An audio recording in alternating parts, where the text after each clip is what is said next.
nongeye kuba ikaze mwese muri amakuru agezweho. Turaza guhera muri Repubulika ya Demokarasi ya Kongo. Ndakubwira ko umutwe wa M23 wongeye kwigarura ibice bitandukanye muri teritwari ya Warikare nyuma yo kunanirwa kumvikana ku ruhande rwa M23 ndetse na leta ya Kongo mu biganiro byabereye iduha muri Katari, nkuko turaza kubirambura muri amakuru ku buryo uburambe. Turaza gusimbukira mu burengerazuba bw'igihugu cy'u Rwanda. Hari abaturage babwiye ko hari ibintu bidakinishwa habe na gato, rero nyuma yo kugaragara ngo bahanganye n'abashinzwe umutekano, nkuko aya makuru akomeza kugenda abigaruka. Turaza gusimbukira i Vatikani ahari gutegurwa umuhango wo gushyingura Papa Francis witabye Imana. Amakuru akavuga ko rero Antoine Cardinal Kambanda yamaze kwerekeza i Vatikani, nkuko turaza kubirambura muri aya makuru ku buryo ubu urambuye. Mbere yuko ntangira izi nkuru zose mu buryo bugezweho 5x5, reka nkubwire ngo ujya munsi iyo video yawe ntabwo bigoye habe na gato cyane, mu ruhande rw'iburyo ukore kuri subscribe cyangwa se abone, hanyuma rero ukore kunzogera iri hirya yayo ujye wa mbere mu kuba wabona byinshi bitandukanye mu makuru tugutegurira mu buryo bugezweho 5x5. Reka duhere muri Repubulika ya Demokarasi ya Kongo.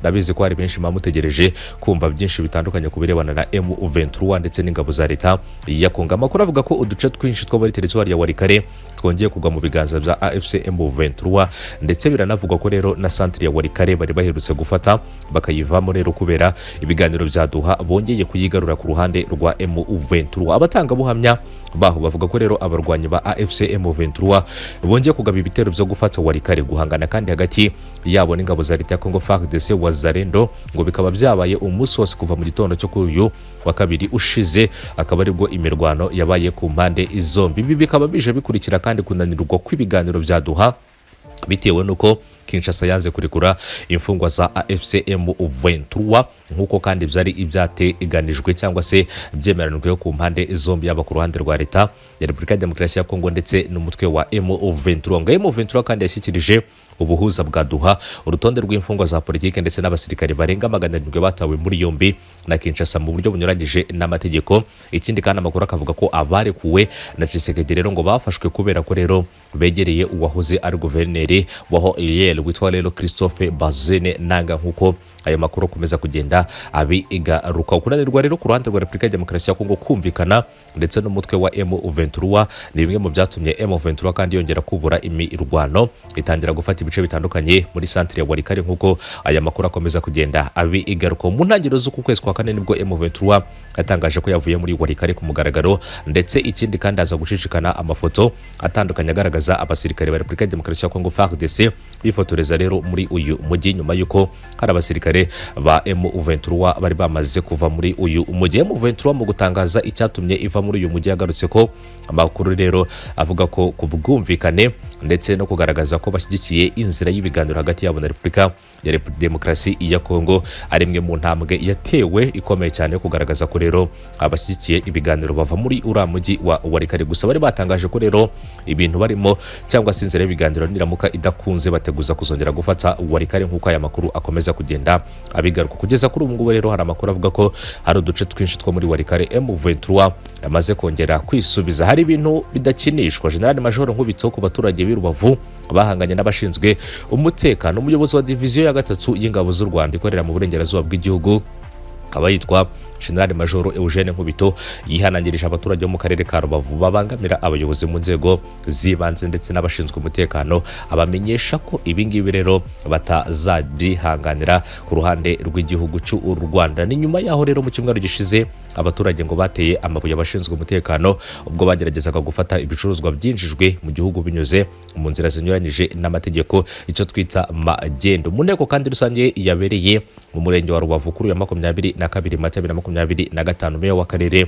Murindwa Prosper yagaragaje ko rero abaturage bo muri uyu murenge bakomeje kurenga ku mategeko. Meya kandi Murindwa yasobanuye ko ubuyobozi n'abaturage bemeranije ko nta gare rizongera kunyura mu muhanda wo mu mujyi wa Rubavu nyuma ya saa 12 z'umugoroba mu rwego rwo kwirinda impanuka, ariko ko rero hari ababirenga. Hagira ati rero ubundi twari twaremeje ko nta gare rinyura mu muhanda nijoro saa 12 kuko rero nta matara rigira, nta moteri rigira. Amagare rero atera impanuka nyinshi zo mu muhanda. Twarumvikanye ko rero bigera saa 12 umuntu arivaho agasunika. Ubuyobozi rero bushatse guhagarika amagare, abaturage bafata amabuye batera ubuyobozi. Yasobanuye kandi ko mu cyumweru gishize inzego z'umutekano ngo zagiye mu isoko i Rubavu kuburizamo ibikorwa bya forode zishingiye ku makuru zari zahawe. Agira ati inzego z'umutekano zigezemo abaturage bafata amabuye barwanya inzego z'umutekano. Jenerali Majoro Nkubito yagaragaje ko ubucuruzi bwa magendu buri mu bumunga ubukungu bw'igihugu, kuko rero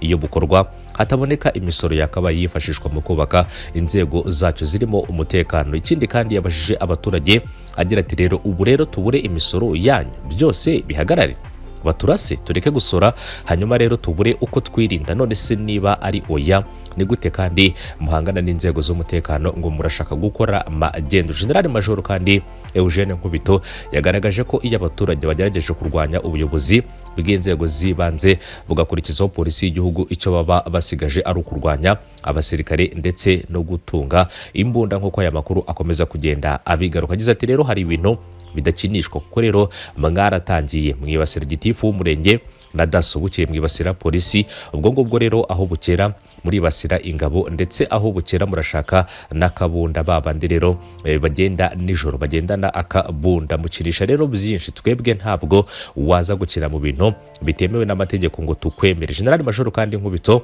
yongeye kubwira abaturage bo mu karere ka Rubavu ko bakwiye kwigaya, abibutsa ko rero no mu mwaka ushize yari kumwe nabo abasaba kwirinda gukora ibinyuranyije n'amategeko, nk'uko aya makuru akomeza kugenda abigaruka. Agira ati rero hari ibintu bidakinishwa rero ku ruhande rw'abaturage, mukwiye kuba mureka ibyo bikorwa byose nk'uko yabigarutse. Reka dusimbukire i Vatican. Umushumba wa Arkidiocese ya Kigali akaba na perezida w'inama y'abepiskopi gatolika mu Rwanda Antoine Kardinali Kambanda akaba yagiye i Vatican kwifatanya n'abandi bakardinali mu gutegura umuhango wo gushyingura Papa Francis. Amakuru avuga ko abakardinali ba Kiliziya Gatolika bahamagawe ngo bajye rero i Vatican kwa 22 Mata 2025 kugira ngo rero bategure umuhango w'ishyingurwa rya Papa Francis witabye Imana kwa 21 Mata. Antoine Kardinali Kambanda kandi yavuye mu Rwanda ku mugoroba kwa 22 Mata 2025, ni mu gihe kandi abakardinali bategerejwe i Vatican mu myiteguro yo gushyingura Papa Francis ari abakardinali barenga 135 bose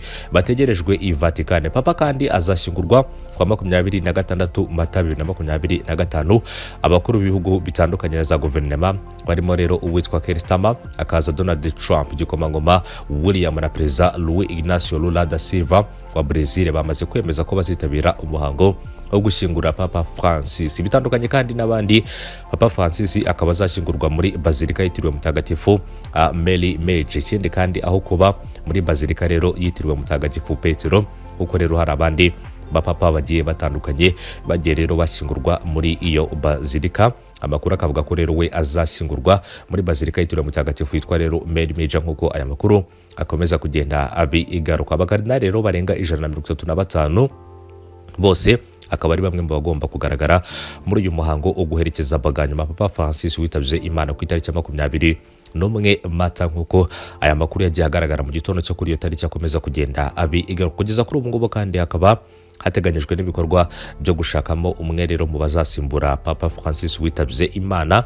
Ikindi kandi jya kuri channel yacu ubashe kureba bamwe rero mubona guhitiyemo batangazwa banahabwa amahirwe kurusha abandi rero yo kuba baturanywamo umwe ushobora gusimbura Papa Francis witabye Imana. Rero kubirebana n'uyu mugabo wari umwe rero mu bashumba cyangwa se wari umwe mu bayobozi bakomeye ba Kiliziya Gatolika ku isi, akaba rero yaritabye Imana azize ubu urwayi rero birimo guhagarara ku mutima, akaza n'indwara y'ubuhumekero yaramaranye igihe. Gusa amakuru akavuga ko uyu papa yari yahawe igihe kingana n'amezi agera kuri 2 kugira ngo aruhuke, ariko rero bikaza kurangira ahisemo gukomeza inshingano. Ikindi kandi amakuru avuga ko rero ku cyumweru mu gitaramo cyangwa se mu muhango ukomeye cyane abaturage batandukanye bamubonye rero asuhuza abaturage ari i Vatican. Rero akaba ari umunsi abakristo Gatolika cyangwa se n'abandi bakristo bose ku isi yose bizihizaga rero izuka rya Kristo Yesu, akaba ari umunsi wa Pasika, kuko rero abenshi bakomeje kugenda babibona mu mashusho agiye atandukanye. Bukeye bwaho rero ku munsi wo kwa mbere nibwo inkuru y'incamugongo yasakaye ko Papa yitabye Imana, uko rero amakuru yakomeje kujya agaragara akomeza kugenda abigaruka. Byinshi bitandukanye rero bikomeje kugenda bigarukwaho mu kuzageza ku muhango wo kumushyingura rero ugomba kuzitabirwa n'ibyamamare bitandukanye, cyane cyane abayobozi bakomeye mu nzego zitandukanye rero, abanyepolitike, abanyamadini ndetse n'abandi batandukanye, amwe rero mu bagomba kuzitabira uyu muhango. Gusa rero hakaba hamaze kwemezwa abagera kuri bake rero bamaze kubyemeza ku mugaragaro ko bazitabira umuhango wo gusezera bwa nyuma kuri papa, kuko aya makuru akomeza kugenda abigaruka. Mbashimire, umunsi mwiza, mukomeze kubana natwe, mukomeze kugira ibihe byiza aho muherereye hose. Amakuru yacu nakagaruka.